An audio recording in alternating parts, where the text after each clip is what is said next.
Boa noite a todos, sejam bem-vindos a todos, é uma alegria podermos estar aqui novamente. E aos poucos nós vamos retomando a rotina normal, voltando das férias, dos passeios e assim por diante, né? Quem daqui é pai, mãe, avós, talvez já tenha passado por uma experiência de ter perdido o seu filho em algum lugar, né? Isso é uma experiência muito desagradável por aquele momento, por aquele tempo. Talvez você tenha perdido o seu filho na feira, numa festa ou até no supermercado.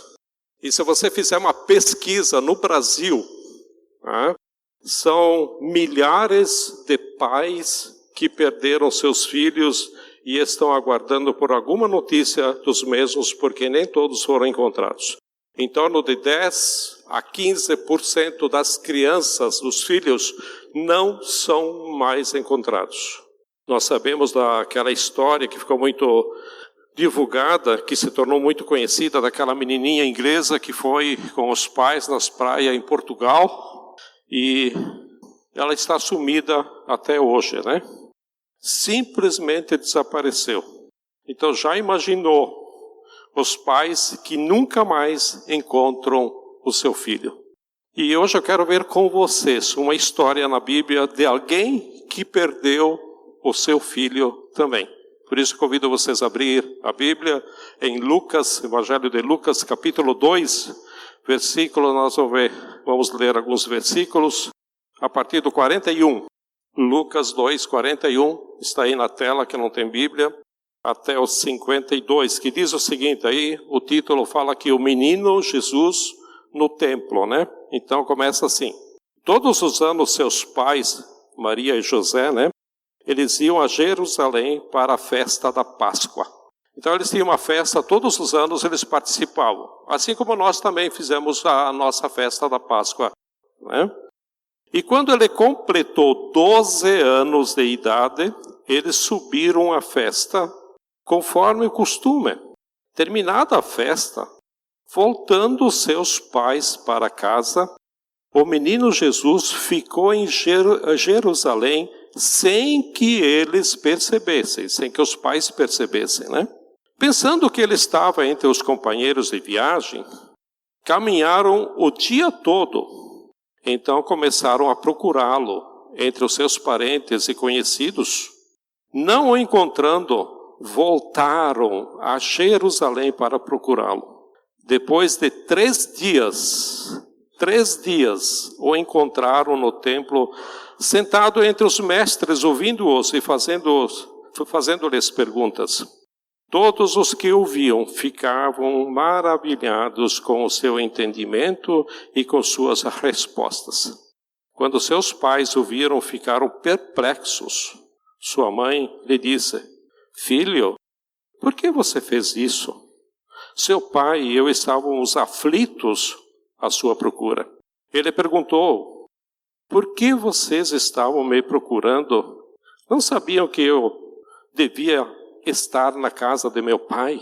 Mas eles não compreenderam o que lhes dizia. Então foi com eles para Nazaré e era-lhes obediente. Sua mãe, porém, guardava todas essas coisas em seu coração. Jesus ia crescendo em sabedoria, estatura e graça diante de Deus e dos homens. Querido Deus, nós queremos estar te agradecendo por esse tempo, por esse estudo da tua palavra. Te pedimos que o Senhor nos dê entendimento, que o Espírito Santo nos dê entendimento. Em nome de Jesus. Amém? Essa história dramática, mas real, tá? Ela tem a ver com a nossa vida mais do que nós imaginamos. É triste ver pais perdendo seus filhos quando crianças, né? Mas é triste quando se percebe que tem muita gente demais, por aí, perdendo Jesus no andar da sua vida, na caminhada de sua vida. Tem gente demais pensando que Jesus está com ele e ele não está. E o texto aqui nos fala que todos os anos esta família de Jesus ia para Jerusalém. E o menino já está com 12 anos, então no mínimo são 12 vezes. Mas isso era um costume deles. Então deve ser bem mais do que isso, né?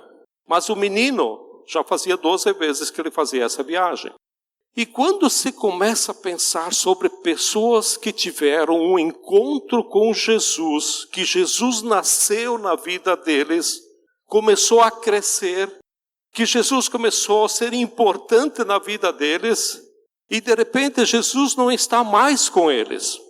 Porque ao longo da caminhada, no dia a dia, perderam Jesus. Qual o significado da frase de que todos os anos eles iam a Jerusalém? Que importância isso tinha? Todos os domingos eu venho aqui na Aliança. Todas as semanas eu me reúno na célula. Faz 12 anos ou mais tempo que eu estou aqui no grupo. Já faz tanto tempo que eu tenho andado com Jesus. E no começo tudo é novo, tudo é maravilhoso, tenho todos os cuidados. Mas agora, depois de um certo tempo, Jesus, ele deve estar vindo por aí. Ele deve estar por aí. Ele deve estar por aí em algum lugar. No final de tudo, sempre dá certo. Ele deve aparecer. E com o tempo, a gente vai perdendo a atenção e o senso de valor. E com o tempo, a gente vai perdendo o cuidado com Jesus. E nós, religiosos, cristãos, gente frequentador de igreja, como é perigoso para nós essa questão do costume. Com o tempo eu vou perdendo a empolgação da descoberta, das primeiras emoções, daquelas alegrias e principalmente daquela experiência que eu tive com Jesus. E conforme o tempo vai passando, a gente vai deixando Jesus aí de lado. Ele vem atrás. Ele vem atrás de mim. Aqueles pais perderam Jesus não porque eles não amavam Jesus. Assim como pessoas perderam Jesus não porque não se interessam mais por ele. Você não pode dizer que essa mãe, ela não se interessava mais pelo filho, por Jesus. Mas eu estou me acostumando com ele. Já faz parte da vida. Eu vou perdendo aquela sensação importante. E em segundo lugar, não é porque eu não amo Jesus, mas eu me distraí com os compromissos, eu me distraí com os amigos, eu me distraí com o lazer, eu me distraí com os afazeres, eu me distraí com os outros e ele sumiu. Ele sumiu dos meus olhos. Cadê Jesus? Claro que eu amo Jesus, mas eu não estou mais olhando para ele. E me distraí, confiei. Eu confiei que ele estaria comigo. E em terceiro lugar, tem muita gente que está perdendo Jesus porque já faz tempo que está com ele. Porque tem coisas me distraindo, que lá no fundo acaba perdendo Jesus, sabe onde? No templo. Foi no templo que eles perderam Jesus. Foi nas coisas do templo, foi nas amizades, com a familiarização do ambiente do templo, foi com tantas coisas que o templo me oferece. Foi com a troca de Jesus pelas atividades do templo, foi com a troca de Jesus com os ministérios, foi com os afazeres, com as atividades, com os programas do templo. Eu deixei Jesus de lado. Aliás, ele sumiu. Assim eu vou me acostumando, me distraindo e substituindo a presença de Jesus com afazeres ligados a Jesus, mas não é Jesus. E alguém de nós, ao longo de nossa vida, desenvolvemos na nossa mente uma mentira que ocupa a nossa cabeça pensando que Jesus está na igreja, Jesus está no grupo, Jesus está no templo. E nós vamos deixando de ter uma relação pessoal, íntima com Jesus. E muita gente se desliga dele. E pior que nem nota, nem percebe. É um costume. Assim como Maria e José andaram um dia inteiro, gente, caminhar um dia inteiro, sem notar que Jesus não estava mais. Ele deve estar aí na carruagem, deve estar aí na carroça do tio, do primo, deve estar aí na carroça do vizinho. Ele é um piralhinho mesmo, né? 12 anos, quer fazer o quê? Ele está aprontando, dando um susto nos pais. Ele deve estar por aí. Ele aparece. Caminharam um dia todo e Jesus não estava. Eles não perceberam o desligamento. E às vezes nós não percebemos por causa do relacionamento grupal. O meu relacionamento com Jesus, ao invés de ser eu e ele, passa a ser nós e ele. Quem dá estudo aqui na frente está com ele, está com Jesus. O pessoal do louvor aqui, Jesus está com eles. Talvez não está comigo, mas está com eles. Eu vou lá na celebração porque ele está lá. Eu venho aqui na celebração porque Jesus está aqui. Já conversei com gente que diz assim, eu vou no grupo porque eu me sinto bem lá. Eu gosto de conversar com a pessoa porque parece que ela transmite uma paz. Substitui a presença de Jesus. Com isso eu vou me afastando cada vez mais, confiando em algo que não pode existir. E se relação grupal funcionasse, Judas, ele estava numa boa. Tinha grupo melhor onde que o Judas estava, porque Judas estava no grupo mais íntimo com Jesus. Ele andou 3 anos ali com aquele grupinho. E ninguém percebeu dos discípulos que Judas estava se desligando. E Judas pôde até ter pensado que a ligação com Jesus nunca ia ser quebrada, mas Judas traiu Jesus e traiu feio. Quando a relação deixa de ser pessoal, tudo pode acontecer. Porque nós imaginamos que eu faço parte desse grupo maior, eu faço parte da celebração, eu faço parte da célula, porque eu estou no grupo e na igreja, como alguns gostam de dizer. Porque eu participo das celebrações, é assim. É desta maneira que eu deixo de ser um cristão autêntico, legítimo, verdadeiro, e eu vou me transformando num religioso. Num religioso que não vai mais ter ligação direta, íntima com Jesus. Até porque, por exemplo, muitos pensam que são cristãos quando pertence a esse grupo, Porque, esse grupo é legal, o grupo que não usa os costumes, como não usa saia longa, tá? As mulheres cortam o cabelo, bebem um pouquinho menos, certo? Cantam as músicas da nossa tribo aqui, As músicas que eu gosto. Usa roupa que tem os dizeres assim, assado, Algumas coisas, frases espirituais. E assim a gente pensa que se eu canto a música, eu visto a roupa certa e eu como a comida tal, eu sou cristão. E vai se formando essa coisa chamada cristianismo. Mas perdemos Jesus. Perdemos Jesus ao longo da caminhada por causa das distrações de tanta coisa que me separa dele. Perdi Jesus nos afazeres do templo. Maria e José não viram e nem ouviram Jesus o dia todo na caminhada. Quem não ouve a voz diretamente, como pode pensar que está com você? Se você não ouve a voz de Jesus, se você não ouve a voz do seu filho dentro de casa, você não imagina que seu filho está com você. E se você não ouve a voz de Jesus, Será que Ele está comigo?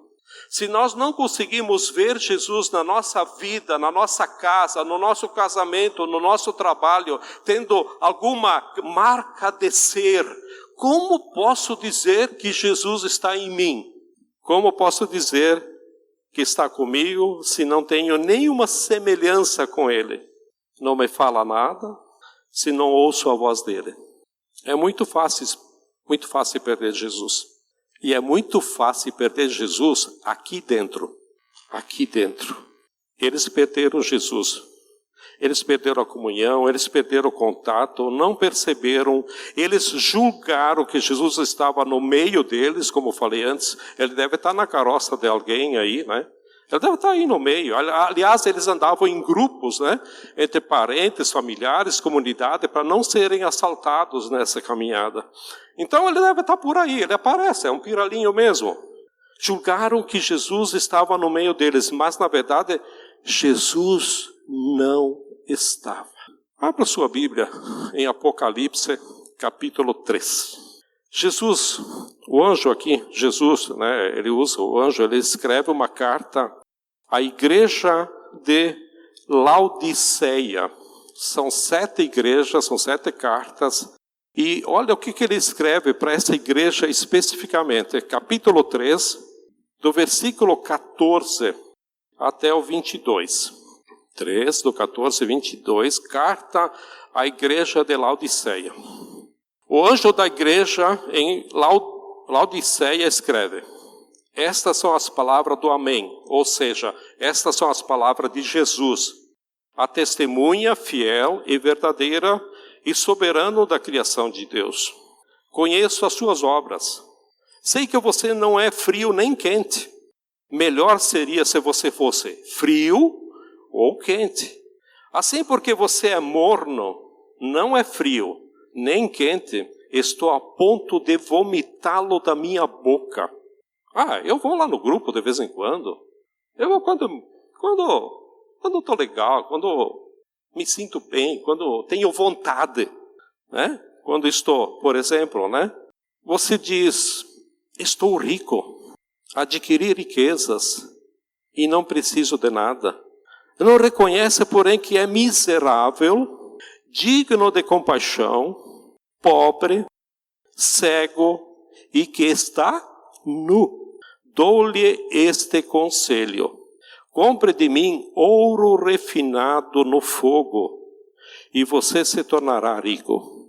Compre roupas brancas e vista-se para cobrir a sua vergonhosa nudez, e compre colírio para ungir os seus olhos e poder enxergar.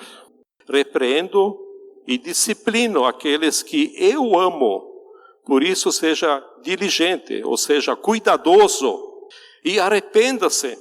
Eis que estou à porta e bato. Se alguém ouvir a minha voz e abrir a porta, entrarei e cearei com ele, e ele comigo. Ao vencedor darei o direito de sentar-se comigo em meu trono, assim como eu também venci e sentei-me com o meu Pai em seu trono. Aquele que tem ouvidos, ouça o que o Espírito diz às igrejas. Aqui Jesus ele está contando para nós, a igreja da Laodiceia, mas isso serve para todas as igrejas. Ele está contando para nós a imagem de uma igreja, a igreja de Laodiceia. É como se nós estivéssemos vendo um prédio onde aquela igreja se reunia. Então imagine um prédio grande, tá? Aquela igreja está cheia de pessoas, o povo se reúne aí, e o povo dessa igreja estava sempre lá. E esse prédio tem uma porta, é óbvio, todo prédio vai ter uma porta, né? Você pode me dizer. Mas o que eu quero dizer é, a porta está fechada, e o povo lá dentro. Adivinha quem está lá fora batendo? Jesus. Ou seja, Jesus não estava lá dentro. Tinha louvor, mas Jesus não estava no meio do louvor. Lá dentro estavam fazendo estudos bíblicos, estavam fazendo obras, um monte de coisas, e Jesus não estava lá. E você pode dizer, mas afinal não era uma igreja? É lógico. Jesus está pelo lado de fora, ele está batendo e ele está dizendo, será que tem alguém que vai ouvir a minha voz? Ele diz que essa igreja precisa voltar atrás. O que é voltar atrás? É parar, analisar aonde pecou, aonde abandonou Jesus, voltar lá e andar com Jesus. Reconhecer o seu erro, arrepender-se e voltar para o caminho. Assim como Maria, na história, teve que voltar para encontrar Jesus. Caminhou um dia inteiro. E aqui o texto está dizendo, ele quer dizer volta, arrependimento é meia volta. Volta para quê? O que nós vimos? Volta para o ouro. Compra de mim ouro. Um conselho que te dou, Jesus dando conselho. O que significa ouro? Valor. Dar valor, considerar Jesus como a coisa mais preciosa que eu tenho. Perceber quem é Jesus. Ele está dizendo, espero que você compre ouro de mim. Ouro refinado pelo fogo. Também diz, compre roupas brancas, ou seja, purifica-se. Volte, perceba onde você caiu. Onde você abandonou Jesus, em outras palavras. Aonde você pecou, volta lá. Tenha cuidado com a sua vida espiritual. Tenha cuidado com o pecado, das distrações e os envolvimentos pecaminosos que nos separam de Jesus. Perceba onde caíste. E ele diz mais, compra colírios, porque não adianta dizer que é meu seguidor, né? Se você não me enxerga. É isso que Jesus está dizendo. Você não tem visão das coisas espirituais. E se você não consegue enxergar as marcas de Jesus na sua vida, nos detalhes do seu ser, é porque ele não está com você.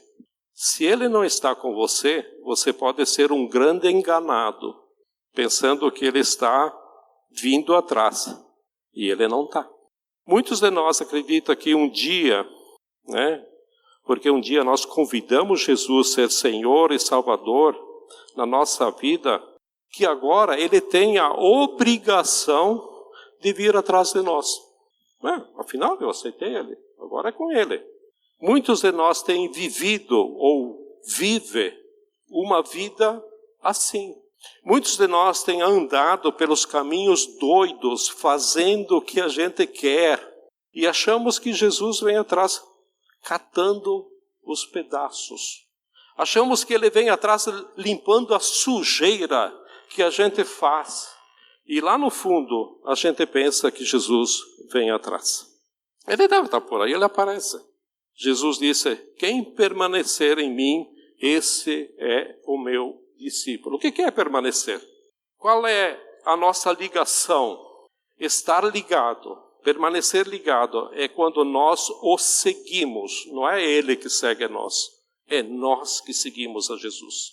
Nós vivemos numa época que se valoriza a rapidez, quem toma decisões rápido, quem é meio lento, que custa a se mover, é considerado meio negativo. Afinal, tem uma frase por aí que é muito usada, que tempo vale dinheiro, tempo vale ouro.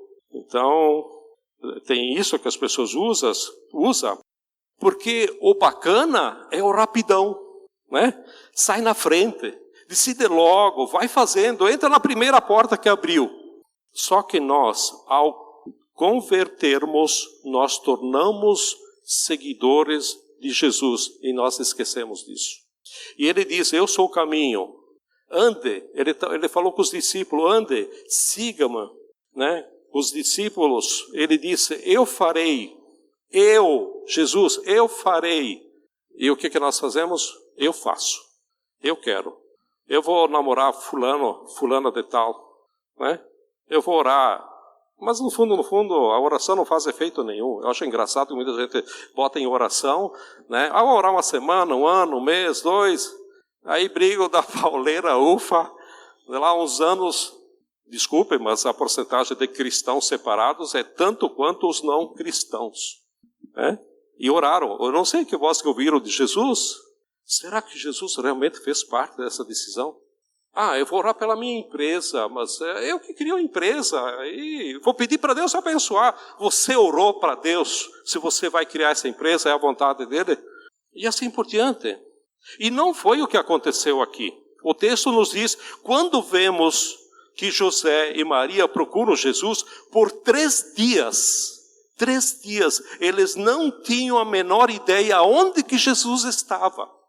Eles perderam um dia caminhando, retornaram, demoraram mais um outro dia para voltar, mais ou menos, porque já fizeram uma caminhada de um dia, mais um dia voltar, e mais 3 procurando Jesus. 3 dias, isso nos dá, nos diz que foram em muitos lugares procurar. Imagina uma pessoa, 2 pessoas, um casal, ficar procurando Jesus, durante 3 dias. Ir ao templo foi a última opção que eles tiveram. Quando nós nos desviamos de Jesus, andamos fora, aonde a gente vai procurar? A resposta é no templo. Onde é o templo? Onde Jesus está. Quando nós nos convertemos, se nós nos convertemos mesmo, onde Jesus está? O que a Bíblia diz? Diz que nós pessoalmente, você, pessoa, nós somos o templo do Espírito Santo. E sabe onde Jesus foi deixado? Quietinho, deixado lá, encostado num cantinho ali? Dentro de nós mesmos. Dentro de nós mesmos. Maria e José tiveram que fazer a viagem de volta. Eu proponho que todos nós, nesse ano de 2022, seja o ano da viagem de volta. Talvez você andou um bom tempo, talvez você deu uma boa caminhada, mas esse é o ano de voltar. E é o ano em que você não deve mais viajar sozinho. Você não deve seguir a sua vida sem vê-lo. Você não deve caminhar sem pegar, sem tocar. Você não deve aceitar uma relação à distância e só acreditar que Ele está com você. Você deve ouvir a voz dEle. Você deve ver Jesus na sua vida. E para isso acontecer, nós temos que fazer a viagem de volta. Parar de fazer coisas demais, porque precisamos voltar atrás. Nós precisamos voltar à casa do Pai. Reaprender o caminho de ir à casa do Pai. Não é ir a Jerusalém, colocar uns papeizinhos lá no muro das lamentações, orando, balançando a cabeça como os judeus fazem, porque você não vai encontrar Jesus lá. Jesus não está lá. Nós vamos encontrá-lo no fundo do nosso coração. Porque o Espírito Santo, a promessa dele é aqui. Ele veio morar o dia da nossa conversão. E hoje Jesus está te perguntando, por que você está me procurando aí fora? Por que você está me procurando no meio dos seus amigos? No meio das tarefas? No meio das missões? Tem uma missão para fazer. Eu vou fazer tal coisa porque vai ajudar a tal. No meio das causas. No meio dos trabalhos. Quanta coisa nós fazemos que Jesus nem pediu. Mas eu preciso fazer porque acho que se eu faço vou me aproximar. Por que você me procurou nesse ambiente religioso? Por que você veio aqui hoje? Porque você está se deixando desligar de mim. Jesus está dizendo isso. Você está passando por um dia, 2 dias, 3 dias sem falar comigo. 1 semana sem falar comigo, ou seja, sem orar. Você não sabia que eu estou dentro do seu coração? Eu estou esquecido dentro do seu coração. Se você se converteu mesmo, eu entrei dentro do seu coração. Eu estou dentro de você. Meu espírito está em você. Mas entristecido, apagado, num cantinho, abandonado. esquecemos o ouro refinado. Se você deixou Jesus em algum lugar, tem que voltar lá. Tem que voltar lá. Eu te convido a fazer a viagem de volta, voltar para Jesus. A reencontrá-lo no lugar que sempre está, no templo. Ele está aí disposto a estar no templo do seu coração, mais perto do que você pensa. A diferença e o valor é da forma de como você procura, ou você quer ter uma relação com Ele. O Espírito Santo está disposto a ter uma ligação pessoal, íntima, forte com você.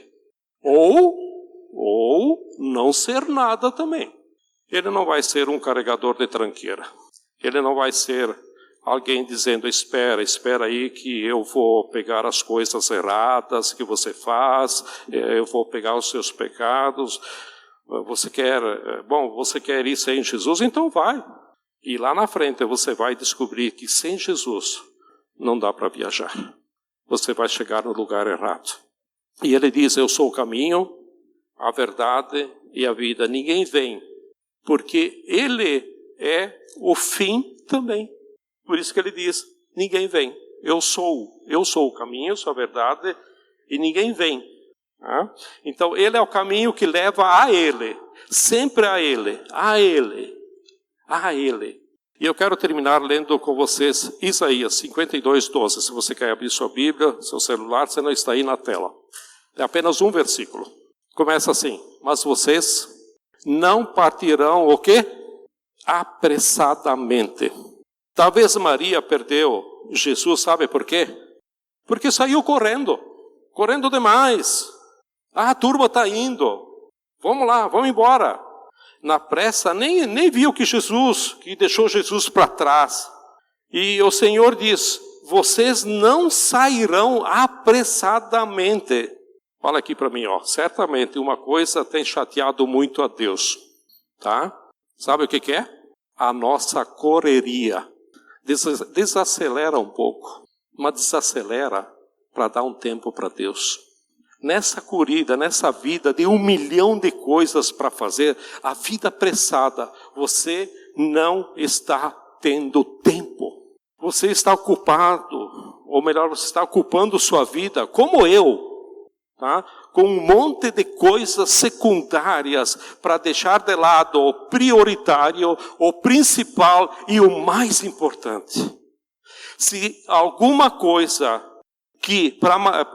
tem alguma coisa mais importante para José e Maria do que Jesus, Deus os encarregou, tá? José e Maria, Deus encarregou eles de cuidar do seu filho. Cuide do meu filho porque ele vai salvar o mundo. E eles deixam o menino lá, perdido. Eles deixam a coisa mais preciosa por causa do quê? Por causa da pressa. Por causa do horário, por causa dos outros. Vocês não partirão apressadamente. Desacelera. Se você quiser comprar ouro refinado de Jesus, desacelera e tira tempo para Ele. Tira tempo para Ele. O versículo continua, desde o começo. Mas vocês não partirão apressadamente, nem sairão em fuga, pois o Senhor irá à frente de vocês. Veja se não é o que eu estou falando para vocês. Pode não ser a sua realidade, a minha é. Tá? O Senhor está dizendo, ou eu vou na sua frente, ou eu não vou com você. Em outras palavras é isso. E daí? O que você vai fazer? E agora ele diz no final, o Deus de Israel será a sua retaguarda. Aí você vai dizer, peraí, ele vai na frente ou ele vai atrás? Ele é a retaguarda. Tá? E neste texto, se nós percebemos, ele está falando sobre os 3 tempos da nossa vida. Tá? Ele está falando sobre o presente, sobre o futuro e o passado. Ou seja, ele está dizendo, se você andar comigo, Jesus está dizendo, se você andar comigo, você não precisará ter medo do seu futuro, porque eu vou à frente. Talvez você esteja preocupado com o seu futuro, sobre a sua profissão ou qualquer decisão, você está ansioso. Eu não sei qual é a sua preocupação que você tem hoje, aquilo que te incomoda, aquilo que você está pensando no dia de amanhã, essa semana, seus filhos, seus netos, sei lá o quê. Daí que você põe Jesus nessas causas. Mas o Senhor está dizendo que Ele cuida do seu futuro se deixar Ele ir à frente, na frente. Mas como Ele vai na frente se nós estamos tão apressados? Nós não temos tempo para Ele. E se deixamos Jesus ir à frente, tem jeito de alguma coisa dar errado? Não dá errado, porque se você põe Jesus na frente, Ele vai conduzir, Ele vai fazer, Ele vai dar a resposta, Ele vai dizer sim, Ele vai dizer que não. Para termos o futuro hoje, no presente, o que eu tenho que fazer? Dê prioridade para Ele. Espere por Ele. Dê tempo para Ele hoje.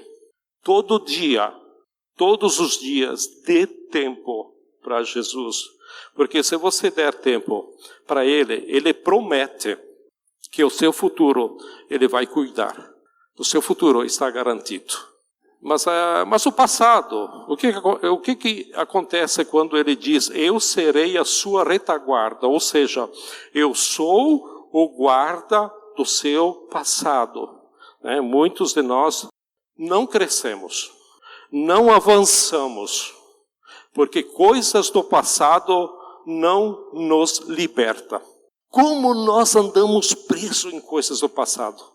Se nós andamos presos em coisas do passado, nós não vamos ter futuro.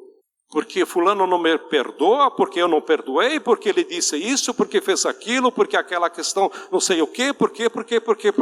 Gente, se liberte disso. Senão a gente não deslancha. Jesus é o presente e futuro, e nós vivemos presos por causas, por explicações, por coisa.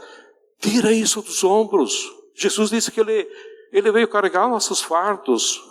Mas Jesus diz, se você estiver comigo hoje, se você permanecer em mim hoje, se hoje você está comigo, eu garanto, eu te dou o futuro e eu resolvo tudo sobre o teu passado. Depende de mim agora, porque às vezes eu não quero resolver o passado, faço questão de carregá-lo. Quanta coisinha, quanta mágoa, quanta falta de perdão, quanta picuinha que nem briga de marido e mulher. Nem é por divisão de herança. Pode reparar, briga de marido e mulher, tudo por... um não quer se dobrar para o outro, tudo por picuinha. E aí eu fico preso, a minha vida espiritual vai onde? Não deslancha, não vai. Jesus diz, eu limpo o teu passado, eu cancelo o teu passado, eu mesmo vou te proteger. É isso que essas palavras estão dizendo. Vamos fazer o que dessas promessas? Vamos jogar elas no lixo? Deixe o Senhor ir à tua frente e Ele resolverá sobre o problema do teu passado que Ele está te incomodando. Mas entrega para Ele. Tenha coragem de entregar para Ele. Nem que fosse 2 frases, mas se entrega de coração.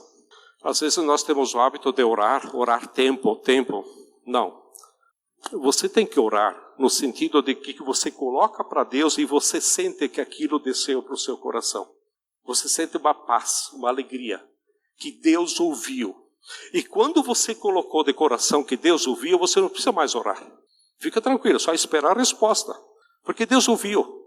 Só que para fazer isso, a gente precisa fazer querendo. É simples assim.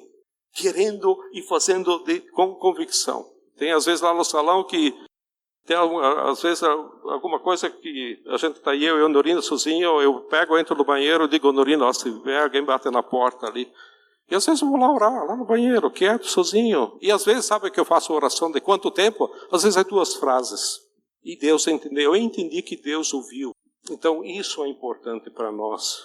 Deixe o Senhor ir à tua frente e Ele resolverá sobre o problema do teu passado que está te incomodando. Se você quer isso, você precisa fazer uma viagem de volta. É isso que eu quero dizer com a viagem de volta. Às vezes preciso voltar lá, pensar aonde que eu tenho que me arrepender, aonde que eu tenho que pedir perdão. E a primeira coisa é eu e o Pai. Nem vai pedir perdão para as pessoas se você não confessa isso a Deus. Isso é o primeiro passo. E às vezes a gente precisa pedir isso para Deus, para dar força. Dizer, tem coisa que dizer, Deus, eu não quero fazer. Eu luto comigo, mas me ajuda. Me ajuda. Me ajuda a ser um cristão que eu quero que o Espírito Santo ande comigo. Eu quero andar, eu quero sentir esse gozo da presença de Cristo. Uma viagem de volta. Veja onde você caiu e volta lá. Você tem que voltar para Jesus, porque Ele promete que teremos uma vida abundante. Essa é a promessa dele. Vamos orar? Querido Deus, nós te damos graças a Ti, ó Pai, porque Tu tens cuidado de nós. Temos visto, ó Deus, e como tem sido gostoso quando experimentamos, Senhor, da Tua presença, colocar em Tuas mãos. Senhor, nos ajude a sermos sinceros, sermos autênticos, nos dê essa coragem, nos ajude porque às vezes nós queremos e nós não conseguimos. Senhor, hoje, essa semana, que possamos experimentar a andar com o Espírito Santo que está dentro do nosso coração, que às vezes nós deixamos Ele de lado, nós o abafamos, nós o abandonamos. Jesus, nos perdoe,